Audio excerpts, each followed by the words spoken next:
अजितदादांच्या राष्ट्रवादीमध्ये दोन्ही रुपाली चाकणकर आणि रुपाली ठोंबरे या भिडलेल्या आहेत। विधान परिषदेसाठी रुपाली चाकणकरांचं नाव हे सध्या चर्चेत आहे आणि चाकणकरांच्या नावावरती रुपाली ठोंबरेंनी आक्षेप घेतलेला आहे। एकाच महिलेला किती पद देणार अशा प्रकारचा सवाल रुपाली ठोंबरे यांनी उपस्थित केलेला आहे। रुपाली चाकणकर सध्या महिला प्रदेशाध्यक्ष आणि राज्य महिला आयोगाच्या अध्यक्षा देखील आहेत आणि त्यामुळेच रुपाली ठोंबरे यांनी टीका केलेली आहे। त्यांना मिळणाऱ्या विधान परिषदेच्या जागेसंदर्भात आक्षेप देखील घेतलेला आहे। या संदर्भात अधिक माहिती देत आहेत आमचे प्रतिनिधी ज्ञानेश्वर चौतमल। ज्ञानेश्वर, अजित पवारांच्या राष्ट्रवादीमधील दोन रुपाली एकमेकांमध्ये भिडलेले आहेत। या दोन्ही लाडक्या बहीण विधान परिषदेच्या आमदारकीसाठी भिडलेल्या आहेत, काय अधिकची माहिती आहे? विधान परिषदेच्या आमदारकीवरून हा सगळा गोंधळ आणि पक्षातला अंतर्गत वाद जो आहे तो समोर येताना बघायला मिळतोय। रुपाली चाकणकरांचं विधान परिषदेच्या आमदारकीसाठी वर्णी लागेल अशा पद्धतीची चर्चा सुरू असताना एका वर्तमानपत्रात अशी बातमी छापून आलेली असताना याच बातमीचं कात्रण, या बातमीचा आधार घेत रुपाली ठोंबरेंनी नाराजी व्यक्त केलेली आहे। त्यांनी असं म्हटलंय की एक व्यक्ती एक पद हा न्याय आमच्या पक्षात आहे आणि तसा न्याय अजित पवार देतील। मात्र हे म्हणत असताना आमदारकीसाठी कसा संघर्ष राष्ट्रवादीतल्या दोन रुपालींमध्ये दिसतोय हे समोर आलेलं आहे। कारण रुपाली ठोंबरेंनी तशी जाहीर फेसबुक पोस्ट करत माध्यमांसमोर येऊन त्यांची भूमिका मांडत नाराजी व्यक्त केलेली आहे।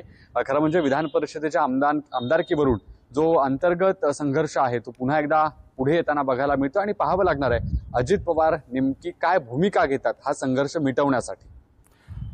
नक्कीच धन्यवाद ज्ञानेश्वर, तुम्ही दिलेल्या सविस्तर माहिती संदर्भात।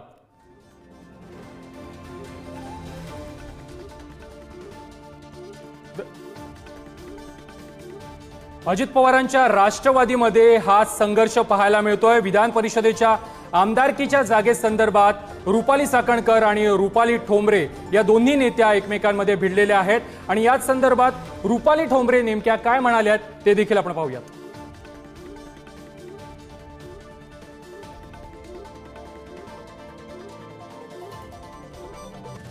ताई, तुम्ही ट्विट केलंय, काय या ट्विटबद्दल तुमचं म्हणणं आहे आणि का नाराजी? काल अचानकपणे राज्यपाल नियुक्ती आमदारपदीची बातमी आली।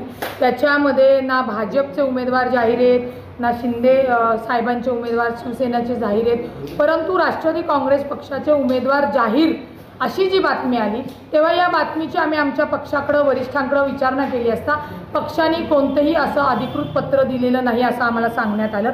आमचं म्हणणं एवढंच आहे, माझं म्हणणं एवढंच आहे, राज्यपाल नियुक्त आमदारपदीच्या ज्या निवड आहेत ती कला, डॉक्टर, त्याच्यानंतर तज्ञ व्यक्ती व वकील, इंजिनियर, सामाजिक क्षेत्रातले ठोस काम केलेले अशा लोकांसाठी ती निवड केली जाते।